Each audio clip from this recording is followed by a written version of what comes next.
Words About Books is a poorly spoken podcast, and once a year, we decide to indulge Ben's horror bullshit, so we're stuck doing that again. I'm sorry, it wasn't my idea, but at least we got to talk about Boyhood for 2 weeks. That was pretty fun. Anyway, I'm Nate, and Ben is my co-host. He's going to be talking about horror, or possibly erotica. Oh god. Ben, what's up? So I've been on an adventure this past month. I challenged myself to read one short horror story for every day in October, which I have done.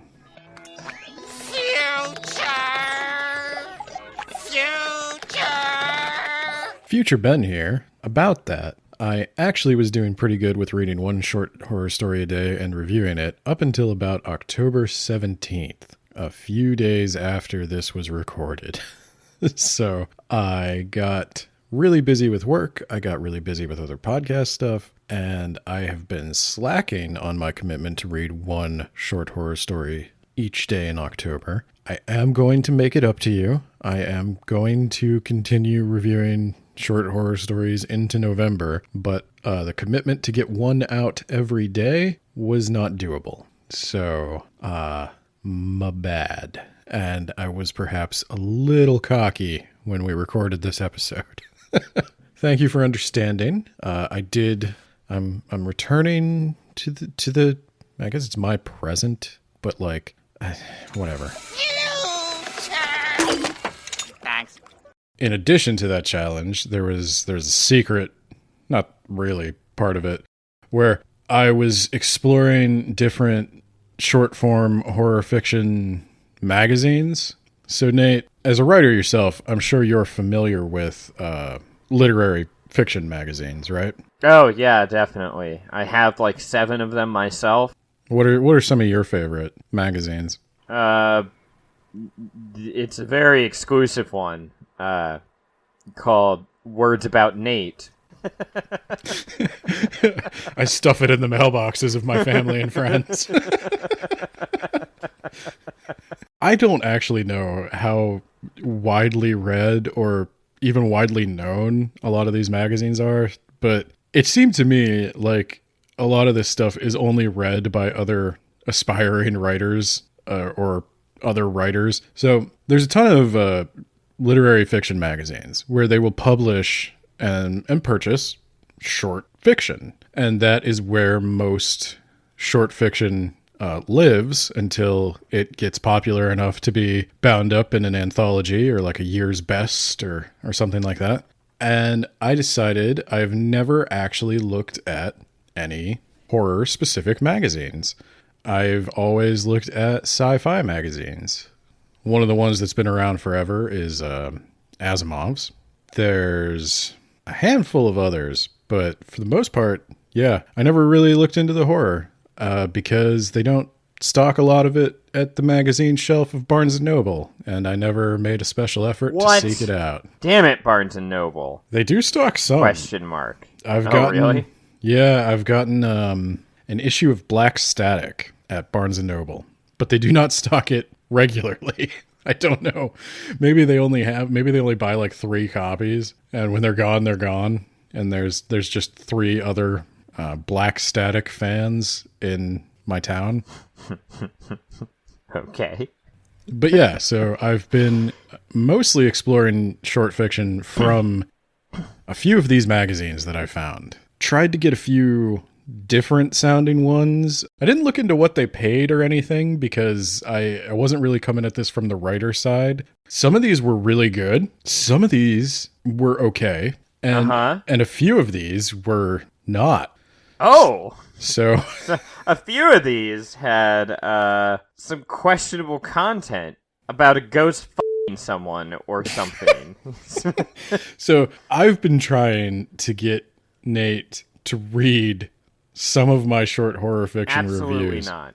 I've been trying to get him to read some of them in preparation for this episode so that we could kind of talk on an even footing about some of this. He refuses, but there is one I told him about that's stuck in his mind. So I'm going to say, let's do this magazine by magazine. All right. Okay, so I don't know what the different magazines are. I'm going to I tell only you. know of one or two of these stories. I think. Did you include the one about the guy who died and then became a dog and then also died? I guess I guess I'll talk about that real quick. So Misery porn. yeah, I didn't focus on this for this episode just because it's really not my thing.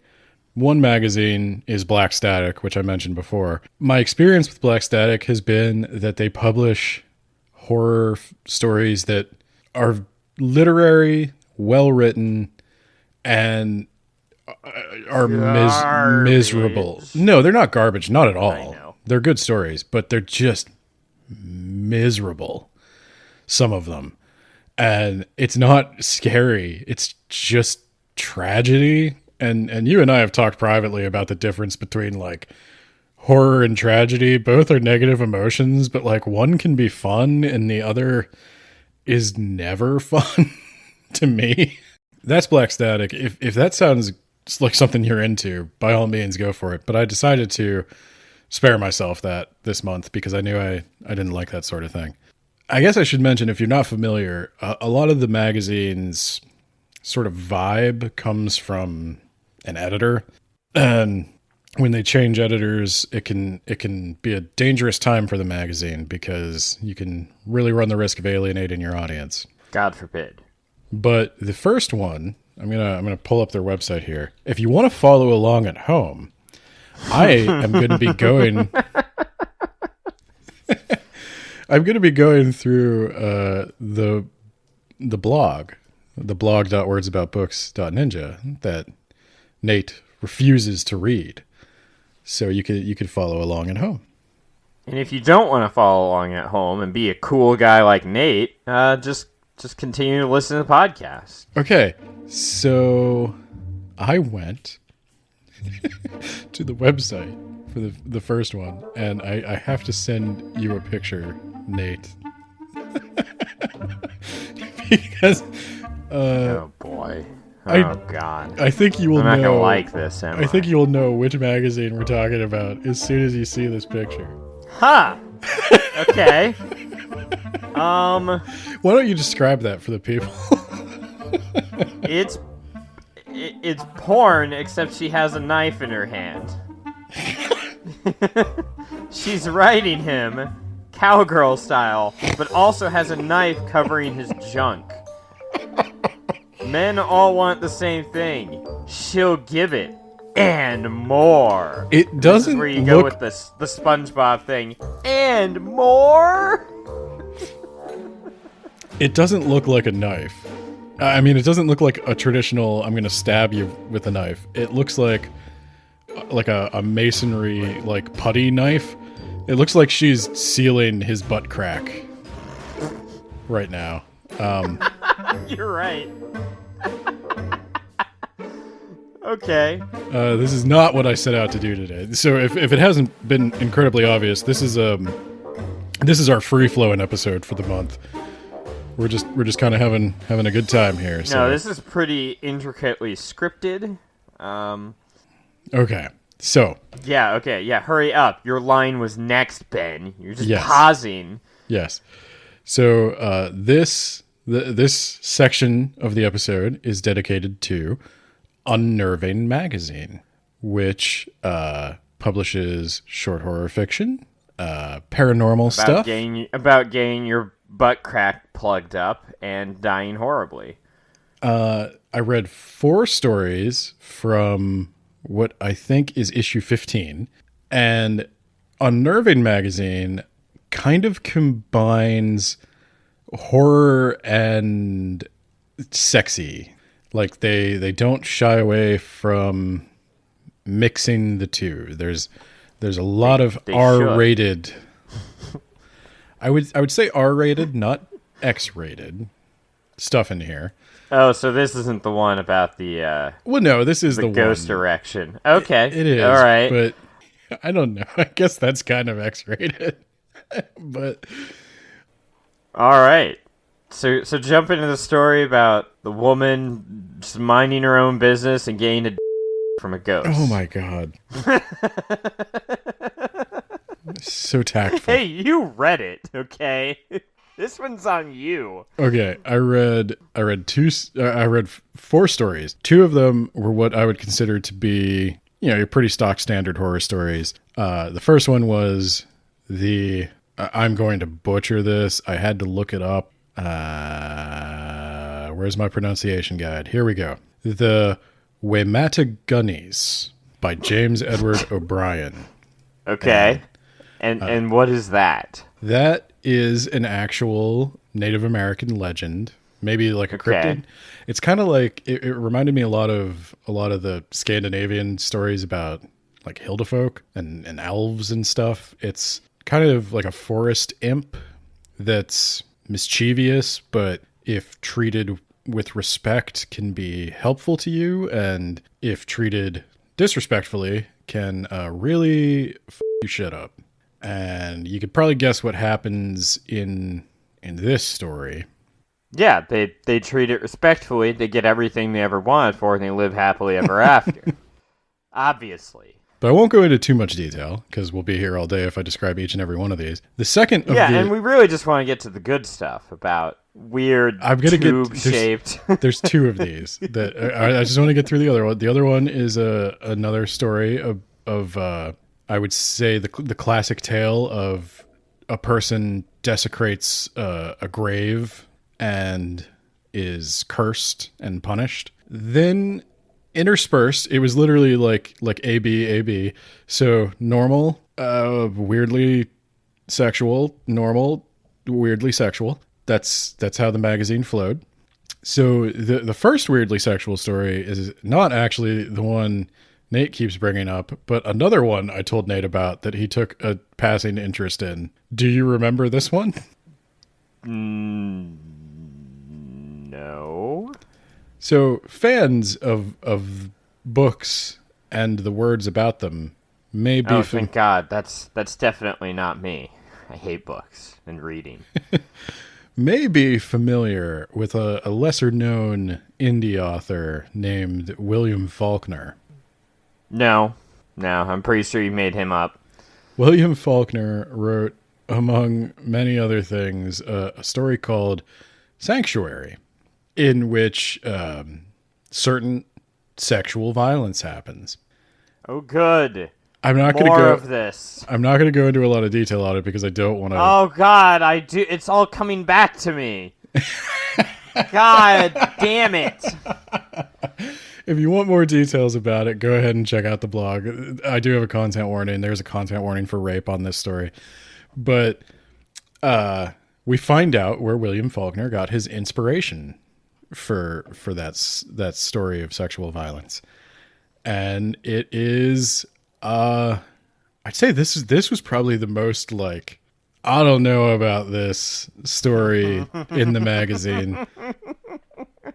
This one was like, the reason I say that is because I didn't know what the tone was, because things are described in the story with like an almost perfect comedic timing, and I don't know if that's intentional.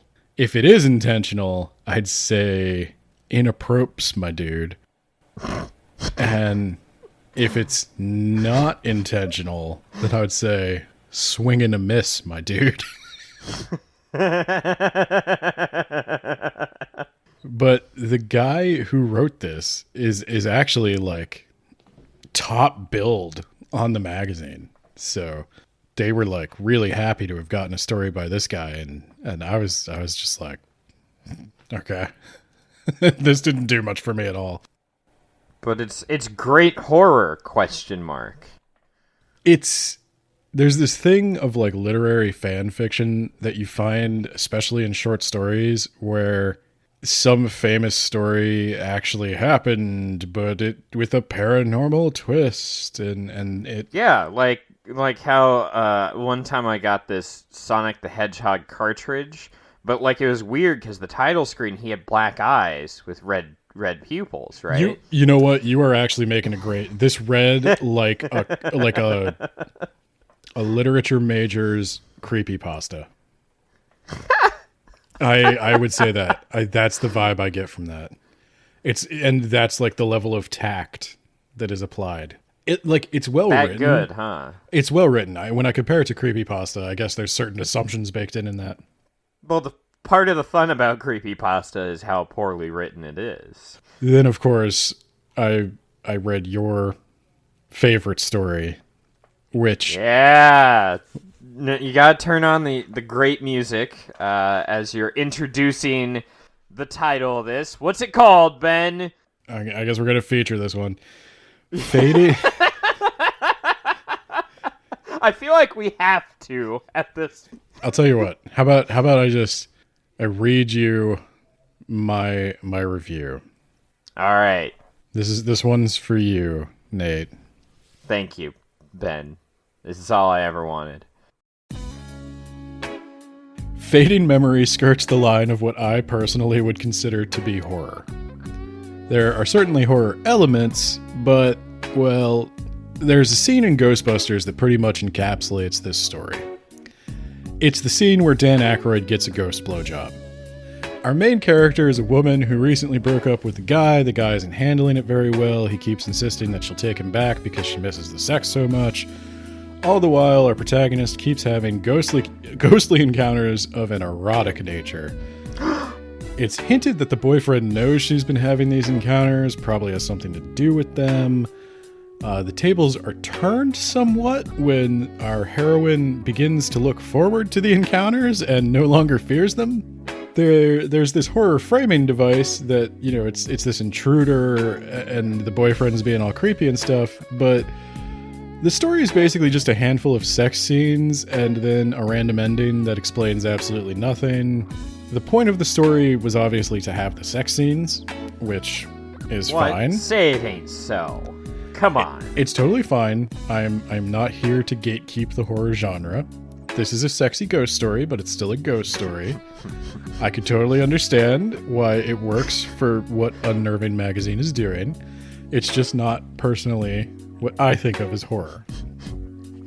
And so when I rated the story, that made it a little complicated because I've been rating most of these as horror stories, and I wanted to try to keep the ratings fairly consistent so that all the good stories kind of receive like 7+ ratings, and then the middling stories are like 5 and 6, and anything below 5 is probably not very good. Garbage. I wouldn't say garbage. I would say garbage. There's a few gems. Unnecessarily mean. There's a few gems, but they like the ones that are below a 5 for me have big flaws, I should say, but not necessarily. Yeah, like they're not written creepypasta enough. So yeah, what'd you rate this? Okay, so believe it or not, I don't. 10 out of 10. I don't. I decided to rate it as erotica and not horror. Oh, see, now you're gatekeeping what is horror, Ben, which said you didn't want to do. I'm not gatekeeping what is horror. I'm just saying... You're definitely gatekeeping it, Ben. You're saying this isn't horror. No, I'm saying if I rated it on the horror scale, where I take into account how much something like challenged me or bothered me, this would be like close to a 0. So... if I rate it... But it's creepy until she's into it, I guess. Yeah, which doesn't take very long at all. Yeah, because his erection is like a tube. I'm going to get to that. I should mention... You have to get to that. That it's written by a middle-aged dude from the perspective of a woman. And you're saying that maybe he doesn't have perspective? Because I don't buy that for a bit. So basically, there were a few, like... hentai doujin level descriptions of how human anatomy works, how female anatomy in particular works, that I suspect are not accurate and have a very like men writing women vibe to me. So that took me out of it a little bit. And I don't know. So I'm going to say this. This may or may not surprise listeners of the show. I don't know what you think of me. I don't read that much erotica, so I don't really... Okay, hold on. What? Okay, all right, that's it. We've got to read Marked 2. Okay, I'm going to tell you right now, Marked, this story made me appreciate Marked so much more.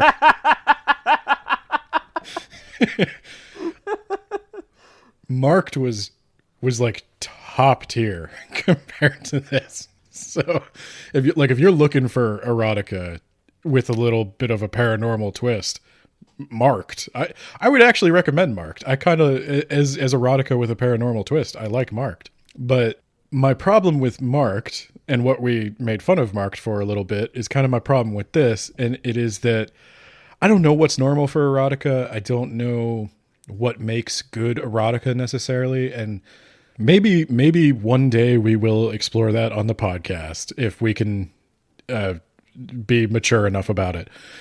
It may take a couple years, but I always encounter this problem where, as a writer, you want to use a variety of words and vocabulary to describe things. You want to make it not boring to read. And that always makes me laugh when you're talking about sex, because inevitably you stumble into some kind of sword-like nipples, please. Inevitably you stumble into some sort of like simile or metaphor that leads to me picturing just I remember in Marked it was the pink curtain that got me. That got me. I completely forgot about that. In this one, there was a quote that I literally almost did a spit take on. She felt a man's body pressing up against her, the thick tube of erection nestling between her ass cheeks. I think of the little cardboard thing that toilet paper comes on. Absolutely. I literally thought like the Penny Arcade cardboard tube samurai. Where it's just a guy pretending to be a samurai with a big cardboard tube. And like just the choice of words, ass cheeks. I'm sorry. I'm going to clap your cheeks, bro. You're never going to say the words ass cheeks and I'm not going to laugh. Like if I were laying on the side of a carnival trying to revive you with tears in my eyes and somebody came to me and was like, hey, ass cheeks, I'd laugh and I'd save the day. That's exactly how you'd get me to do it. Yeah, didn't work for me. Needless to say, thought it was a low point in the magazine. I thought both of the like sexy question mark, the first both of the stories that involved sex were the weakest, and one was borderline offensive and one was just kind of funny. So if you got to be one of the two, be kind of funny. But I don't know. But it's not horror. We're gatekeeping. Not horror. And maybe publish yourself elements in an erotic magazine. My rating was 5 out of 10. 5 out of 10 as erotica. It was okay, but I was laughing when I was supposed to be experiencing a different emotion. What, you've never laughed so hard that you got turned on? Come on, Ben. So the vibe I got from Unnerving magazine is kind of light, kind of fun, has a range of different authors who submit to it. The editor obviously has a wide variety of tastes, and they're really not afraid to dive into the sexy stuff. I think you would see more blending of the erotica and horror genres. Freud's into it. So should you. You ever think about that? I would definitely read more Unnerving magazine, but I do think this one doesn't match my personality as well. But I think if you're a person who, you're into, sexy horror, this is where you might want to be. A sexy Jason for Halloween. People do it. I'm sure they do. I'm going to Google it. Careful. All right. Oh, these are just ladies. So of course it's going to be hot. Come on. Obviously. What did you think was going to happen? I was hoping for a Jason in a Speedo. Come on. So what's up next is Dark Magazine. Is this the really depressing one? No, that was Black Static. Oh, okay. Are you even talking about Black Static? Not really. I didn't want to do it because it actually depresses me. I've tried to read 2 separate issues of Black Static, and each time I was just depressed. I was not scared. It is dark. I mean, it's dark stuff, and it's well written. It made me feel like BoJack Horseman. I have an unpopular opinion on BoJack Horseman. You love it, and it's the best thing ever? It just pisses me off. I thought you already said this. You're like, oh, we're supposed to really care about this guy who almost had sex with a minor. Yep. He's a garbage human being. End of series. Like, what's there to explore here? But how does that make him feel? I don't give a fuck how he feels. Okay, glad we got that off the table. What's the next magazine? I said Dark Magazine. Dark Magazine. All right. So what's so dark about Dark Magazine? Is it the kids these days aren't like how they used to be, and they don't respect their elders anymore? I, again, read 4 stories from Dark.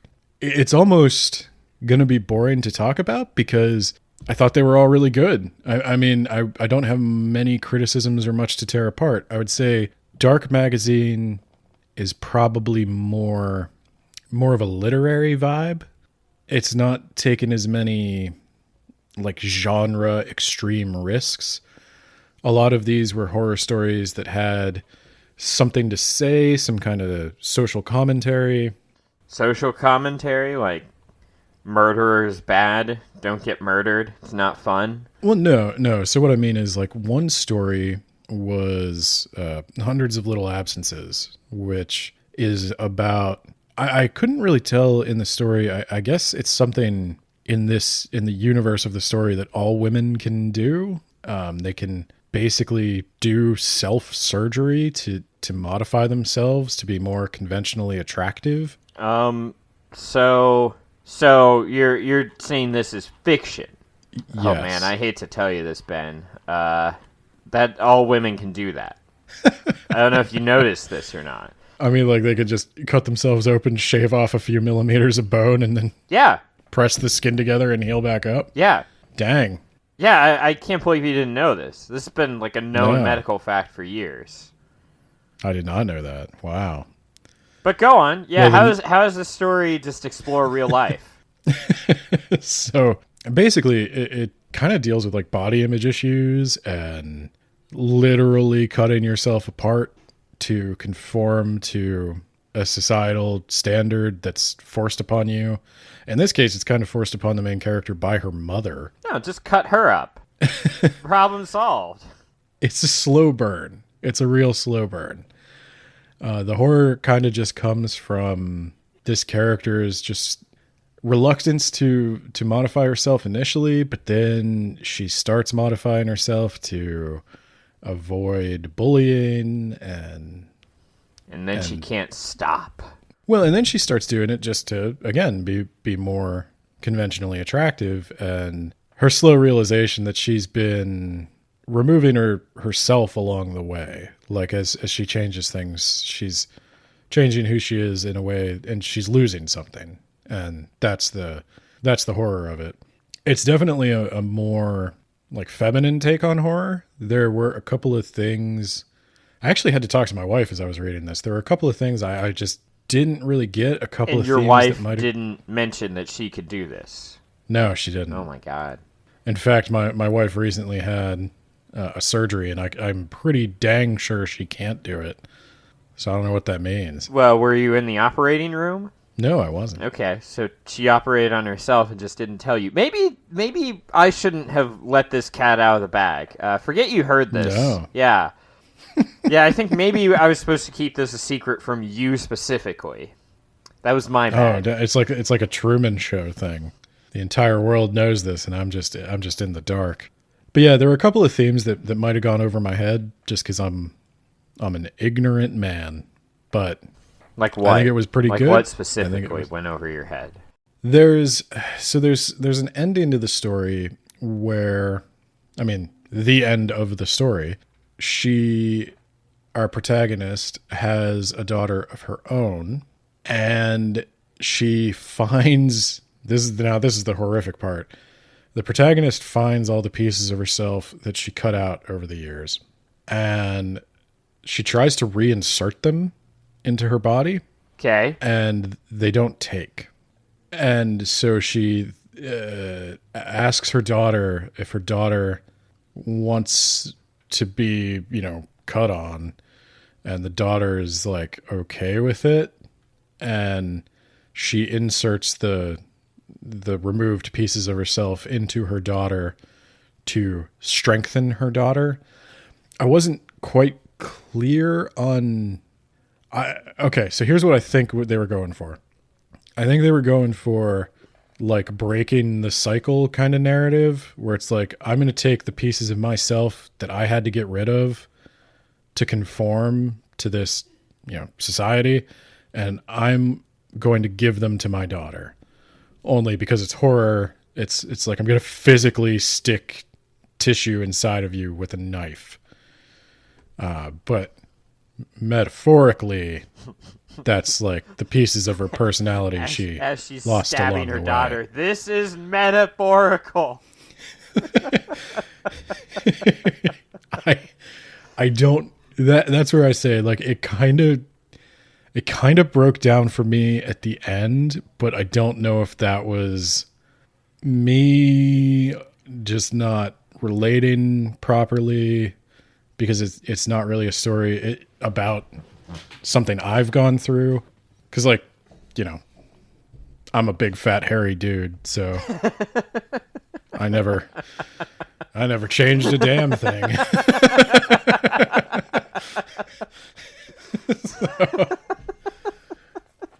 So yeah, but I thought it was really well written. It made me think, and I'd say each of these stories in Dark Magazine made me think, except for the last one. There's one called Fiat, and it was like again. The car?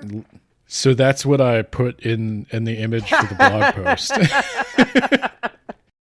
The Latin meaning "let it be done." Yeah, that's it. Let there be light. Fiat lux. I didn't like it. How dare you? You and your literary high tower, casting down judgment. So in some ways, it wasn't fair to the author.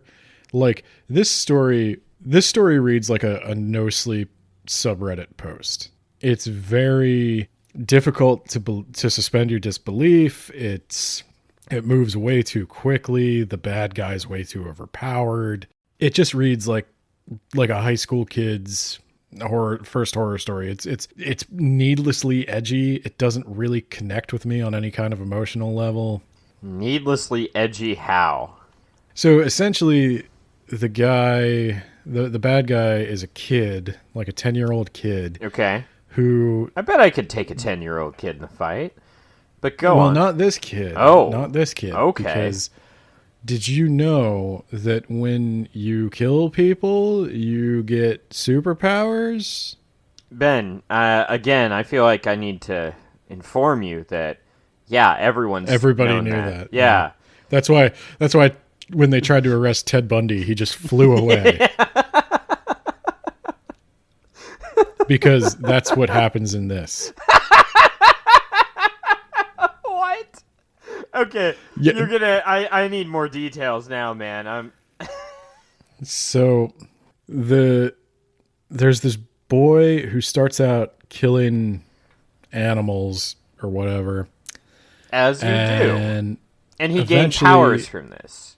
Eventually, he smothers his like baby brother in the crib or something, and then he gains the power of levitation. And so he just keeps killing more and more members of his family as like sacrifices to some kind of demon or something. And he gains more and more powers. And then his friend, he's going to kill his best friend. And his best friend was taught some spell from the Malleus Maleficarum. I'm sorry. From what? Okay, so this is an actual thing. The Malleus Maleficarum is kind of a how-to witch hunter's guidebook, and it's stupid. I think it literally means like the witch's hammer or something. Did he go to Miskatonic to pick that one up? Well, no, this is a real book. Yeah, like and Miskatonic is a real... Oh, okay. I see what you're saying. No, like real people in medieval Europe used this book, and it contains all the bullshit witch finding stuff. And so the kid borrows some protection spell from the Malleus Maleficarum, and it worked. And it works, yeah. Okay. So real quick, does that protect you from the magic powers or from being killed in general? From the magic powers. So if the 10-year-old decided to just like go get a gun or like throw a knife at this guy, still screwed. Yeah, okay. But he didn't because he was relying on his magic powers. Okay. So you always gotta have backup, kids. If you're gonna go on a killing spree, you need to have a secondary weapon ready to go. This is where the suspension of disbelief problem happened for me, because I immediately just started thinking, like, okay, if you're trying to tell me that the Malleus Maleficarum is a real thing, and it actually led to the death of, God knows how many thousands of innocents, and that you could just get superpowers by killing people, it's like the entire world changes. The world would be screwed. I mean... Yeah, first off, everybody would be killing people all the time. Yeah. There would be one human left, and they would be some immortal super god. Yeah, it would be like Highlander out here. Yeah, but okay. So then the police come for the 10-year-old, and the 10-year-old's like, bye. And they don't just open fire, as police are wont to do. Well, so he does get arrested. Okay. Oh, he takes the kid's powers away. That's what he does. Okay, so they arrest the kid. First of all, how do you arrest a kid with all these powers? What powers does he have? Okay. The powers were removed by the Malleus Maleficarum spell. Oh, I thought that just protected. Okay. No, I'm remembering it now. So they arrest this 10-year-old. Yeah, okay. So the story also bounces around in time between, like, it starts out at one point. Most of the story takes place like 6 months before that point. And then it occasionally bounces ahead like 40 years into the future for the author to say, like, I could have made it all up. That's what they say I did. But I don't think I did. And it's like, how do you think you could have made it all up when your neighbor killed his entire family? Like, that either... that either happened or it didn't. It's a matter of public verifiable. Yeah. It's a very easily verifiable thing. I'll never forget those stairs. Oh, that's next week. Cut that. If this were on the No Sleep subreddit, it would perform average. But this was not on the No Sleep subreddit.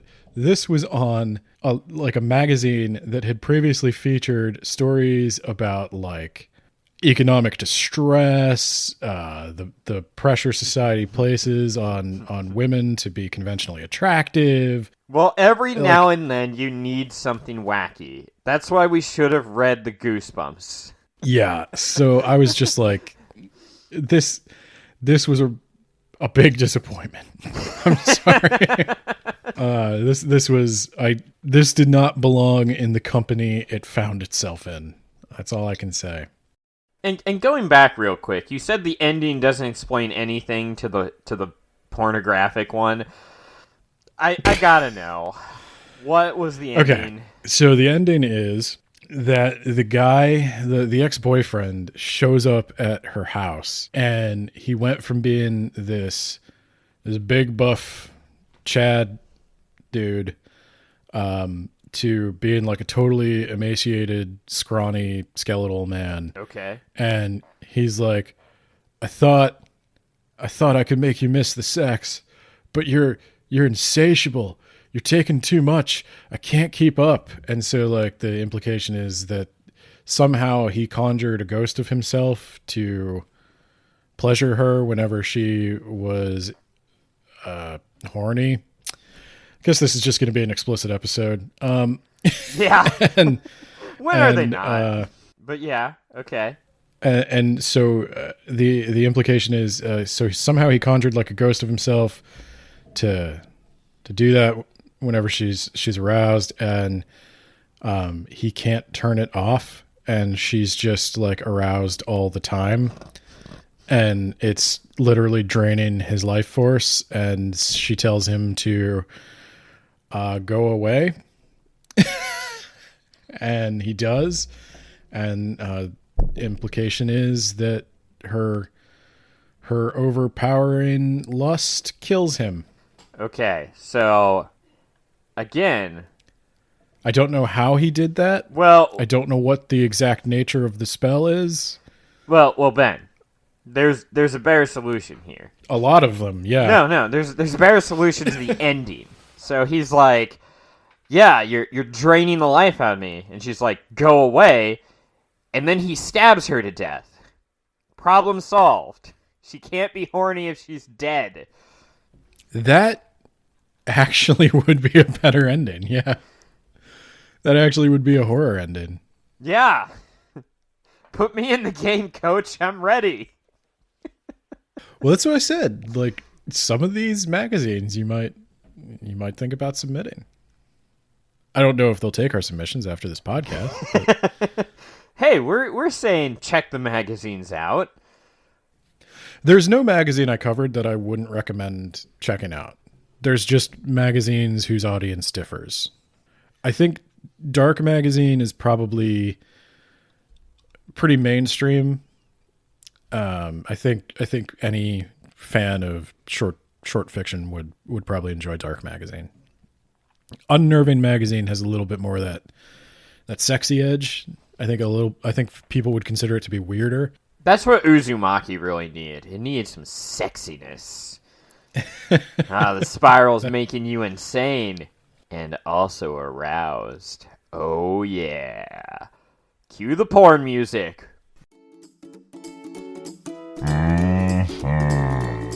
Sexiness.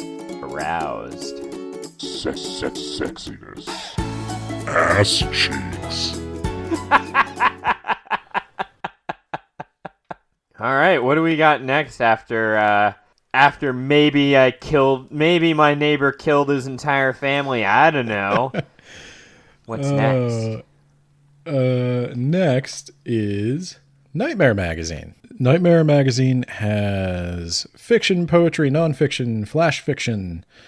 I dabbled in a little bit of everything, and I have to say, it might be another boring one because I actually liked everything I saw in this magazine. Oh my god. That is boring.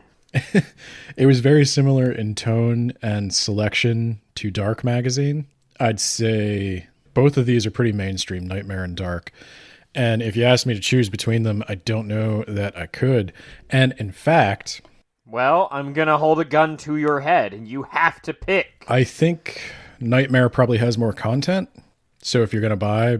All right, there you go. But there were actually a lot of the same authors published in both. So I think, yeah, they have a very similar selection process. The one that I would probably feature was Caw, C-A-W, by W.C. Dunlap. Yeah, Creator Wrestler. Okay. This was a... That's where you make custom wrestlers in those video games. I know what you're talking I don't want to about. give a lot away about the story, but I'll say it was a post-apocalyptic story that doesn't involve zombies or a plague. Okay, you've lost me already. See, that was all I needed. I was like, oh my god, it's fresh. It's weird.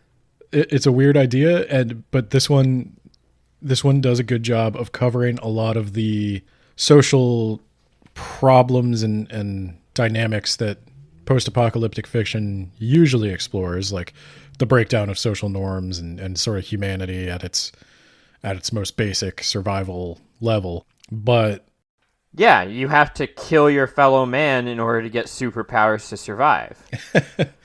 but it has a really interesting, weird twist that I loved. Oh my god. Is the twist that we were the post-apocalypse all along? You will never guess the twist. I could safely say I've not seen anything quite like Ka, and I would recommend it. Oh, it's called Ka. All right, so the twist is evil ravens or evil birds are killing the world. You're on the right track. Yin. You're on the right track.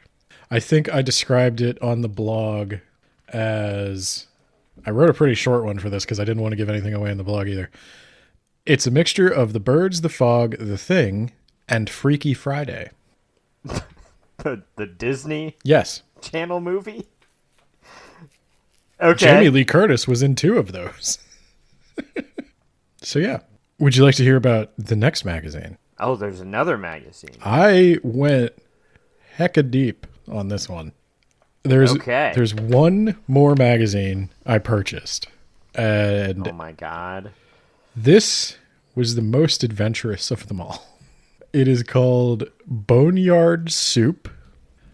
Boneyard Soup. Boneyard Soup. Okay. I'm just going to let you know, I would not eat that soup. I don't know where it's been. Other than a boneyard. Yeah, boneyard. Yeah, you're right. I wouldn't eat that soup because I know exactly where it's been. So I think you can read their lead story on the website. I purchased it. And the reason I wanted to talk about this is because Boneyard Soup, if you're listening, I like what you're doing. But the process of buying this magazine needs to be streamlined just a bit. Oh, this is the one where you had to like PayPal them or something? Yeah, I PayPal'd Boneyard Soup, and then a day later somebody emailed me a PDF. Like, I paid $5 and I refreshed my email a couple of times and I was like, because there's really no, like, I was like, there's no instructions on where to download. And then I read and it's like, oh, you'll get an email eventually. And I was like, well, that's $5 I'll never see again.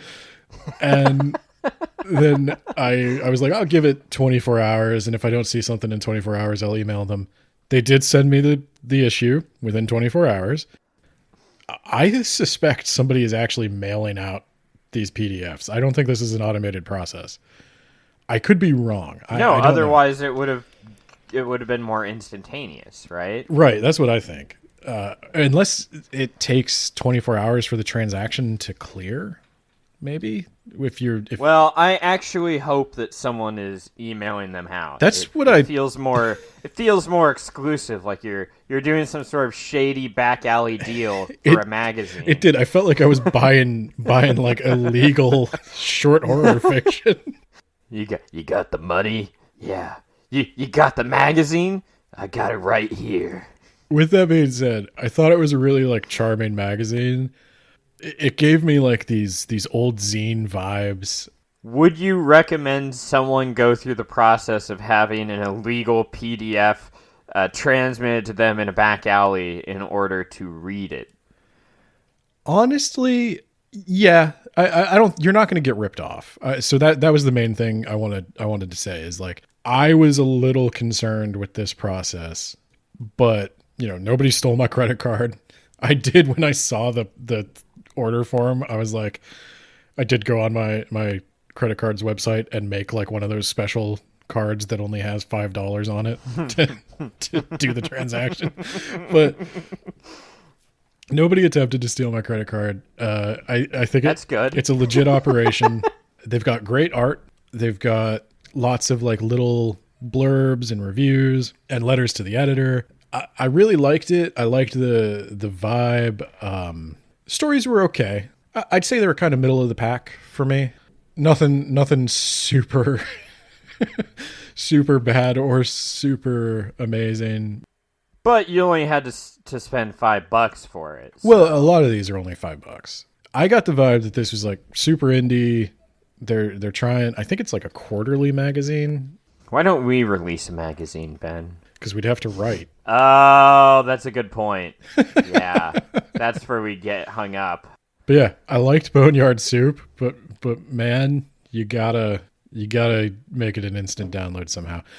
And a couple of these, like I don't have a huge problem with it. Most of the other ones, I think you can just get on your Kindle. I think that's going to hamper the success of this magazine if it's not eventually a little bit more accessible. I don't know if you want to sell out to Bezos, but I bought their July issue because I actually started reading before October. So I am probably going to buy their October issue. I will say that. Every single one of these magazines I liked. Probably for me, I think Unnerving was the worst fit, but it wasn't bad. Actually, Black Static is the worst fit for me.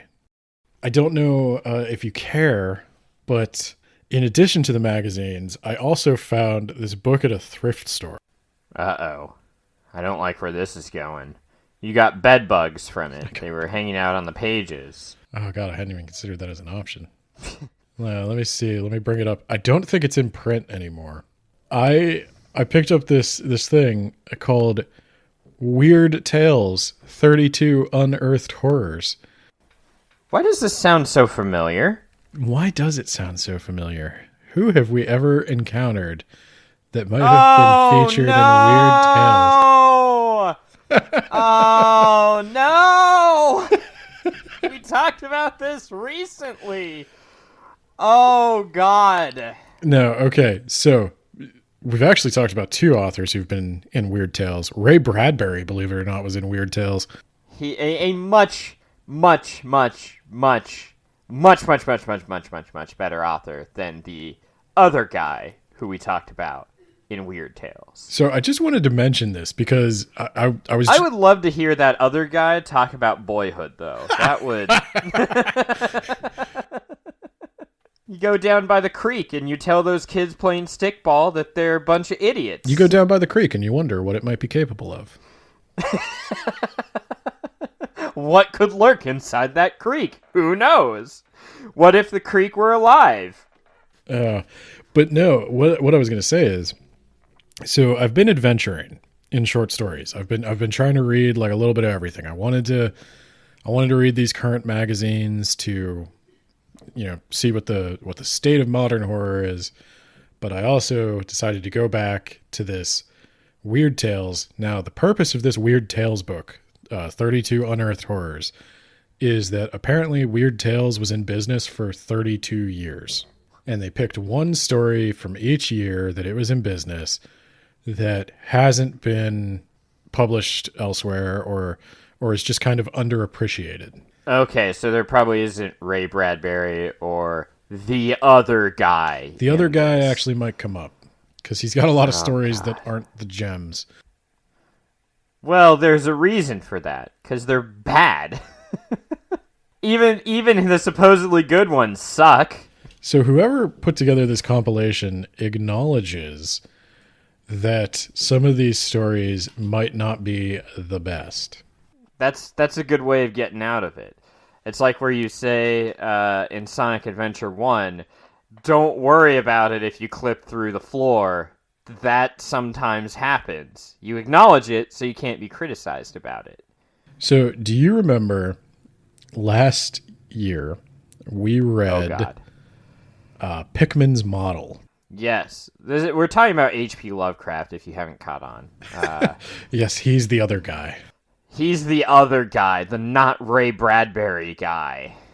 Yeah, we read Pickman's Model. It wasn't the best, but it also did not infuriate me, So I read a story from the first year of Weird Magazine's publication by a guy I'd never heard of named Anthony M. Rudd. And the story was called A Square Canvas. Uh-oh. Is it just Pickman's Model and then H.P. Lovecraft plagiarized this guy? It's not Pickman's Model, but it is another story of a weird artist. It looks too real. It looks too real. I actually like this better than Pickman's Model. Does it have a guy who says, hey, you want to go to my creepy studio without... Sorry. Hey, you want to go to my creepy studio? Don't tell anyone that you're going there with me. No, this one...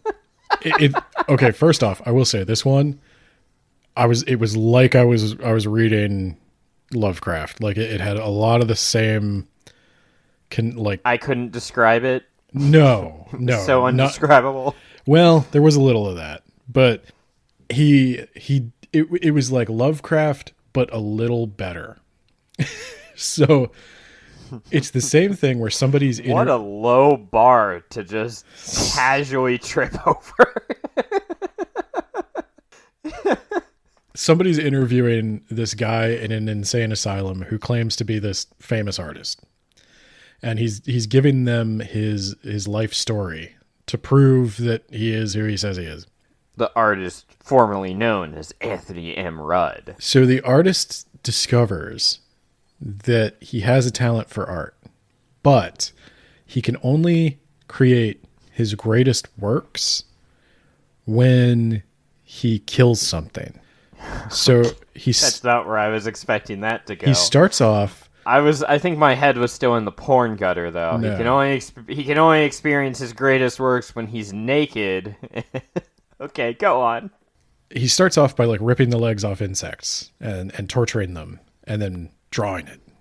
So does he have to torture them too? Yes. Or can he just kill them? He has to like mutilate them. And then he paints these like amazing works. And everybody thinks like apparently he is painting the corpse that he's mutilated. But it's amazing. And okay. It escalates. So he starts off with like insects, then it's like a rabbit, then it's a horse, then it's right. Obviously, we eventually get to people. Yeah. That's how this works. Yeah, and God, what a bad time to be a crazy corpse mutilator. I'm just gonna spoil. Yeah, you're gonna end up in an asylum. I'm just gonna spoil the story because I actually liked the ending, and it was like that's where I was like, oh my god, it has a real ending. It's not just Lovecraft. So and I heard them coming for me. So he describes killing his wife and mutilating the corpse and painting his masterpiece. And he has now they discredited him, they put him in an insane asylum, but he kept You know what he could have done instead of that? What? He could have gotten a job. I don't understand. You're right. This is my art. Like a YouTuber? Like a real job. Like you leave the house and you go and you seek gainful employment, and then you come back home with money, and then you don't have to kill your wife. Like an OnlyFans? I mean, it's kind of like you could do that. Like an influencer. Yeah. Yeah. So he's like, but I still have the greatest painting I ever did, the one that a human life paid for. And he pulls it out of his jacket pocket and unveils it. And it's blank. And it's bad? It's blank. Oh. It's blank. He's just fucking insane. Okay. Okay. Or that's actually pretty good. The implication is either that he's just insane or that he killed his wife for absolutely nothing. Probably both. Yeah, I mean, you would have to be insane to, yeah. So I killed my wife, and here's my masterpiece. It's nothing. It's blank. Yeah, but that's why you're in an insane asylum instead of jail. Yeah. So it was an ending that actually made me go, okay, yeah, there's some things like what was really going on. Was he insane? Like it at least made you think a little bit, and yeah. So this was like a perfect Lovecraft story done just a little bit better, and this guy. Then it turns out he was really a fish monster. Bye. This guy had absolutely no career. Well, yeah, he didn't have a guy pushing him from the bottom, and he wasn't. No, you know what his main problem is? I'm going to tell you his main problem. His main problem is his name is Rudd. Paul. We remember H.P. Lovecraft because of that name. That is excellent branding. Yeah, he should have named himself like Jim Nightshade. Tony Danger. Yes. Tom Fury. Dick Bigley. Hey, we'd remember that guy. Dick Bigley, the famous horror writer. Well, it's official. I know if I'm ever going to write for public consumption again, I know what my pen name's going to be. I'll probably disguise it. I'll be Richard Bigley. That'll...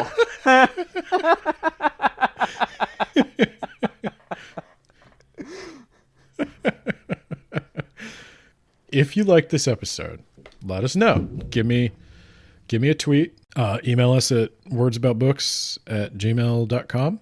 Let me know. I would consider doing something like this again with a different genre. Maybe I'll do sci-fi magazines. Maybe we'll do fantasy magazines, mystery magazines. If you guys really, really want, I will delve deep into the world of erotica. I don't care. I know Nate wants that. If you do, we just should read Marked 2. I mean... this is probably not the appropriate time to discuss it, but season 1 of Words About Books, I think I realized, we were way too hard on some of those books. Oh, yeah, I agree. Because Marked, I have a new appreciation for it today. I actually remember Marked. Yeah, I looked back fondly. and I saw, I gave it a 1 star. Yeah, no. I think it definitely deserves 2. Oh, at least, yeah. 2 or 3, I'd say. Yeah, Marked. I didn't know what a 1-star book looked like when I read Marked. Now that we've really experienced the full width and breadth of literature. Yeah, I went ahead. I gave it 2. Good but I also went back. I took a star away from the Southern Book Club, so now it's at 2. So I don't remember what I gave Southern Book Club. Probably gave it 5 or something because you loved it and it was your favorite. It was thing 2 or ever. 3. It probably was 3. Well, Mr. Nate, I suppose it is time. Yeah. Are you gonna? Why don't you take us out? I like to make sure you remember the links every now and then. All right. So there's our Twitter at WABpod. If you want additional show notes and content, or you want to read Ben's blogs, he put a lot of effort into it, but you just listen to all of it here, so you don't have to. Take that, Ben. I'm minimizing your work. If you want to do that, that's at blog.wordsaboutbooks.ninja. People have been reading them. I've been checking the stats. Oh my God. All right. Well, that's cool. If you want to buy us a coffee, which is to say, you want to support the show with money. Okay. You can, in case you were unclear on that, buymeacoffee.com/WABpod. There's also a stream that we do. We're going to be streaming Halo Combat Evolved. That's on Mondays at twitch.tv/wordsaboutbooks. But yeah, buy me a coffee. Do it. Buy me a coffee. Go to buymeacoffee.com/wordsaboutbooks. I crave your coffee. 3s of people have donated to the show, so get yours today, I guess. You don't get a reward other than the satisfaction of giving other people money. You suck at this. You're right. You get the reward of my Jesus love. Christ. I'll love you. I just keep turning to my other monitor and looking at this girl putty and this guy's butt crack, and it's all I can see. I don't know what this artist was thinking. It's a good image. The figures are well drawn, well painted. Light and shadow. This guy's butt crack. Light and shadow are doing great things here. But this woman is just obviously puttying this guy's butt crack closed. And I can't not see it. It's exactly what it looks like. Or she's gonna stab him in the taint. I mean, it's just not threatening. It's just not threatening at all. I think that would be a horrible way to die. You can't poop because you've got putty in your butt crack.